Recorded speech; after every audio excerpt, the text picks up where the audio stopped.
Hello, and thank you for tuning in to this 2024 primary election candidate forum for the second House position in District 35. This forum is presented by the League of Women Voters of Thurston, Mason, and Kitsap Counties in collaboration with Thurston Community Media. The League of Women Voters is proud to be non-partisan, neither supporting nor opposing candidates of political parties at any level of government, but always working on virtual issues of concern to members and to the public to defend our democracy and empower voters. I am Annie Cubberly with the League, and I will be moderating this forum. Annabel Kirschner will be our timer. Each district elects a senator to Washington State's legislative branch. The legislature is bicameral and is composed of the House of Representatives and the State Senate. The legislature determines the level and means by which citizens will be taxed, writes and modifies Washington state law, regulates branches of the state government, and helps Washingtonians to understand and work with the state government. There are two candidates participating in this forum, Travis Couture and DeHart. Eric Onesco is not able to join us, but he's submitted a written statement for this forum. Each candidate will have an opportunity to answer a series of questions. We will call on candidates by reverse alphabetical order. They will take turns being the first one to answer the questions. Each question will relate to one subject only, and candidates should answer the questions posed. Candidates will also give a 1-minute closing statement. Each candidate will have 1 minute to respond. If you need me to repeat the question, don't hesitate to ask. The timer will turn yellow when you have 15 seconds left, and then will show stop when your time is up.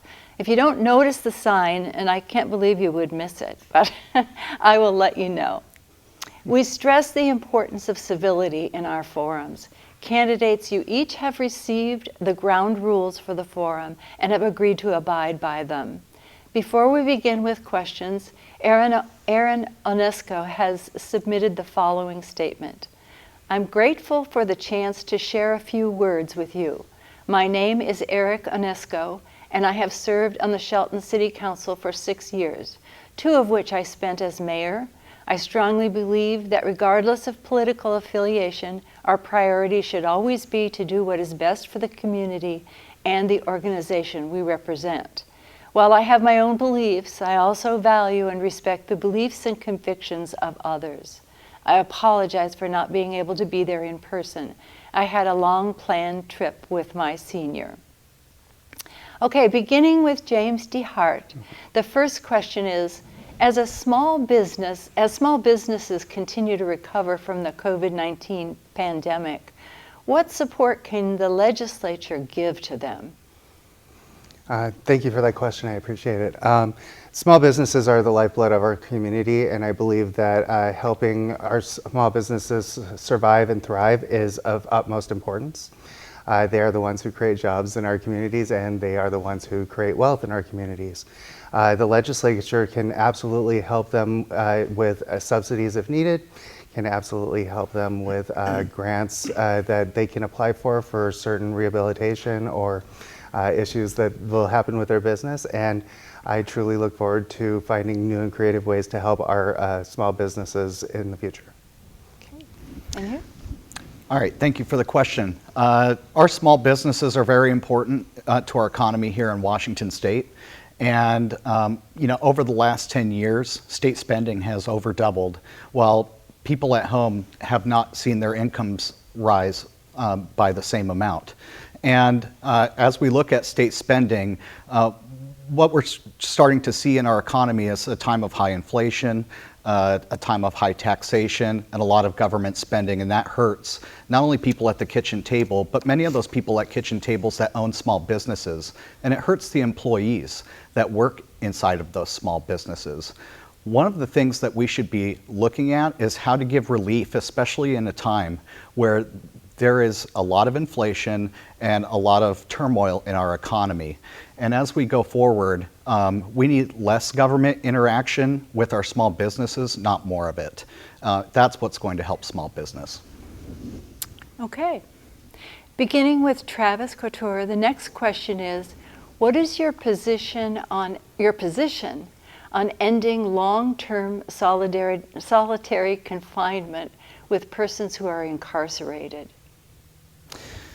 Yeah, interesting question. There has been a lot of discussion in Olympia over the last, my first term in the last 2 years, about reforms not only inside of prisons, but also outside of prison when people, one day they're probably more than likely to be released from prison, and we have to make sure that we set those people up for success. There is a movement to end solitary confinement. I haven't necessarily taken a position on what we should do with solitary confinement, but I think first in our prison system we have to take kind of a doctor's approach. First, do no harm.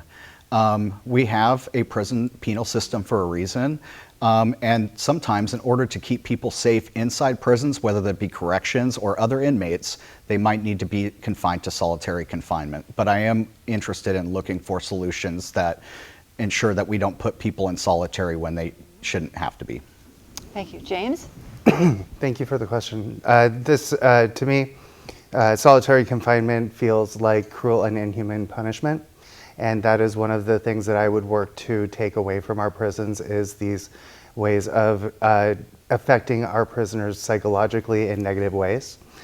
And honestly, if we're going to rehabilitate somebody, we don't do that by causing them tremendous stress and trauma, by putting them alone for extended periods of time, which does create a mental state that is not necessarily healthy.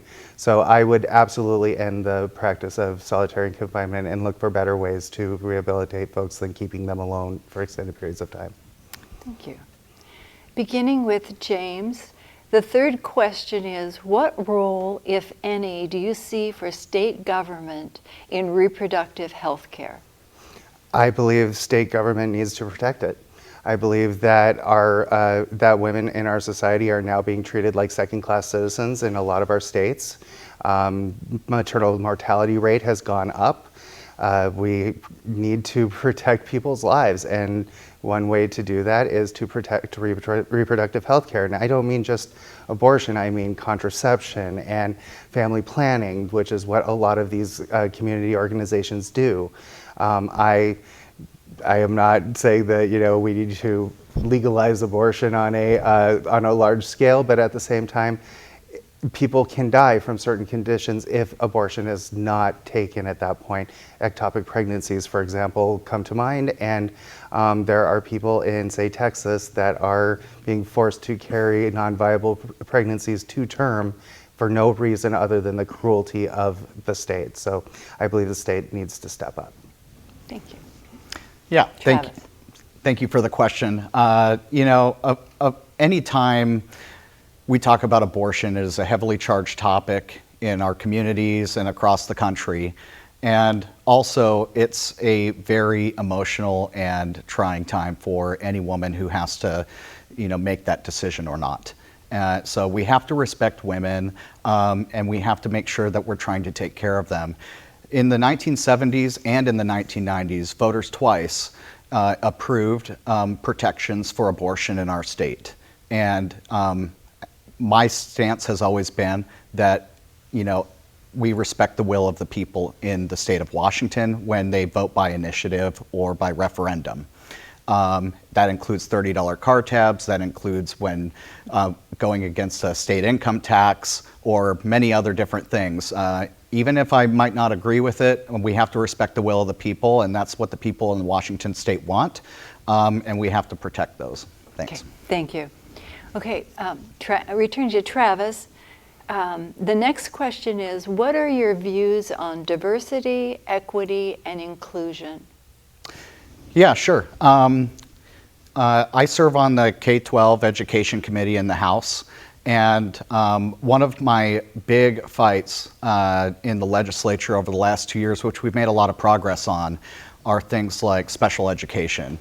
3 of my 4 kids are special needs, and we want schools that have inclusive environments that include people with special needs and also value diverse backgrounds and provide some equity. Now, the state of Washington has failed to provide that kind of equity for our special needs kids just like mine, treating them like second-class citizens. We have not fully funded special ed. It is our state's paramount duty to do so. But at the same time, over the last 2 years, we've made incredible strides to increase the cap. I would like to end the cap on special ed, but we have increased the cap and done a lot of reforms to try to help out special ed families.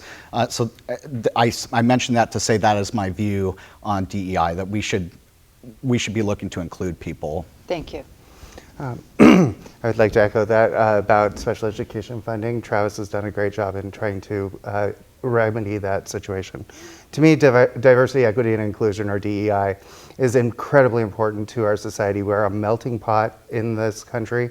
We come from all walks of life, all religions, all skin colors, everything, sexual orientations, everything. We are a diverse country, and when we start treating people who are different than us as second-class citizens, or even worse, as worthless, that creates a detriment to our society. Because honestly, I love my community. I love the diversity of my community, and there are some people who would like to take away that diversity or even demonize that diversity.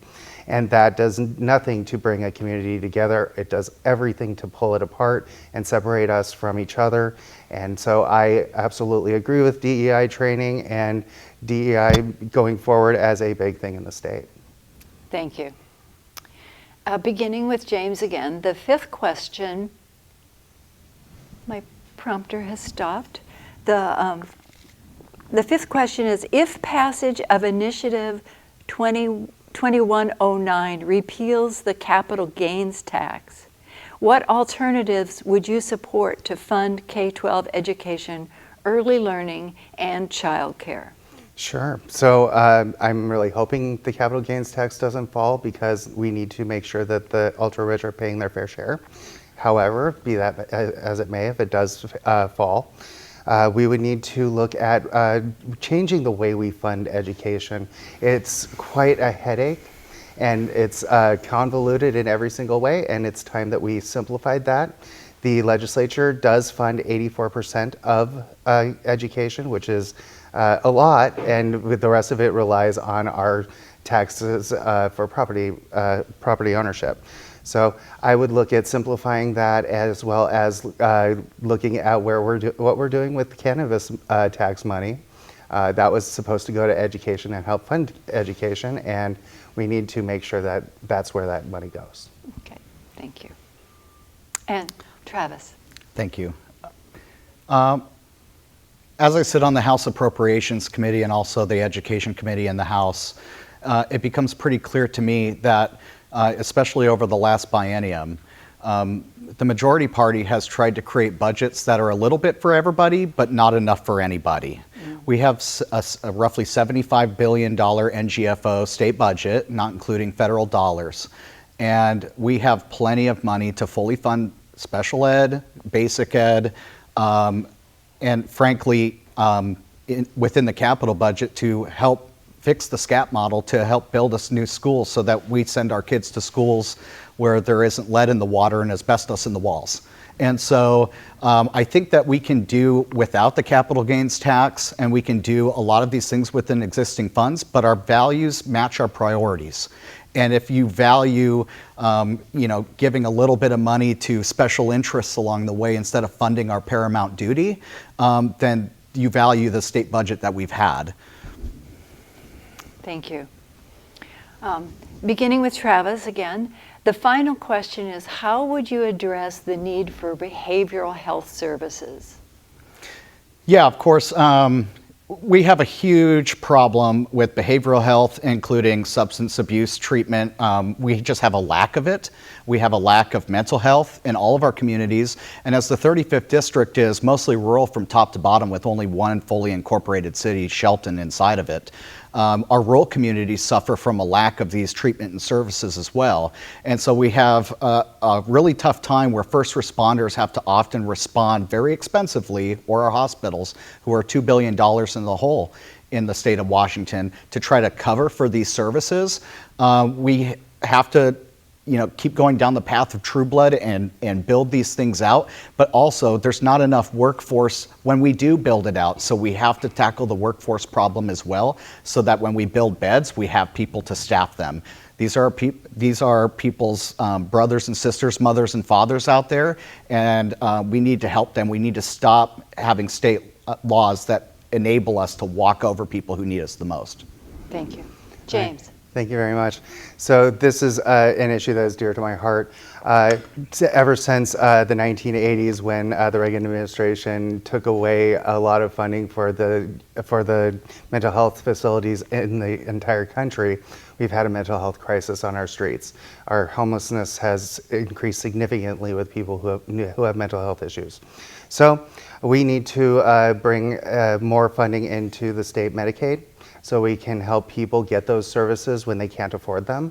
I know that I do therapy sometimes and I can afford it, but there are a lot of people who cannot. And honestly, that is the biggest thing, is affordability. And because honestly, if you can't afford it, you're not gonna do it. And so I would like to bring more funding into the state Medicaid system to help pay for folks who can't afford that. Thank you. You now have 1 minute for a closing statement, beginning with James DeHart. All right, thank you very much. My name is James DeHart. I'm running for position 2 in the 35th Legislative District. I believe the best of my community. I believe that the best of our community is yet to come. I believe in helping our community with the issues that plague them. I know that if I were to be elected, a lot of those issues would head to the majority table, and they would be acted upon, and hopefully we can remedy some of our biggest issues. We need to stop looking at how we bring in money and look at how we're spending it, and spend it in more meaningful ways, like education, healthcare. We need to reform our justice system. We need to do there's a lot of work to do, and the 35th has a really big place in that. And so to me, defending our state and especially defending our democracy starts right here in the 35th Legislative District. Thank you. Thank you. I'm Travis Couture. I'm a U.S. Navy veteran. I served on submarines, USS Alabama and Nebraska. And I was a program manager for a Fortune 500 for many years. And I took my skills to Olympia. I've been serving as the current state representative in the 35th District position 2 for the last 2 years now, coming to the end of my first term. I have been a champion for people with disabilities, people who have kids with special needs that need special education in schools. I have been a champion for listening and protecting our community against things, especially in Thurston County, like an international airport that would have leveled thousands of homes and ruined our environment near Lacey, and also stopping the release of violent sex predators into rural communities with no security and no backup. And I listen to my constituents. I have over 160,000 constituents, and all of them vote differently. But at the end of the day, I listen to them all. Thank you. Thank you, James DeHart and Travis Couture, for participating in this candidate forum. We also thank Eric Onesco for participating with a statement. We thank our partner, TC Media, for producing and airing it. We are indebted to TC Community Media for years of making these forums happen and educating voters. We encourage our viewers to be a voter in the upcoming election on August 6th. Every vote counts. Ballots for military personnel will be mailed on June 21st, and all other ballots will be mailed out around the 17th of July. And you may register to vote right up to the election day. Thank you for watching this 2024 Primary Candidate Forum.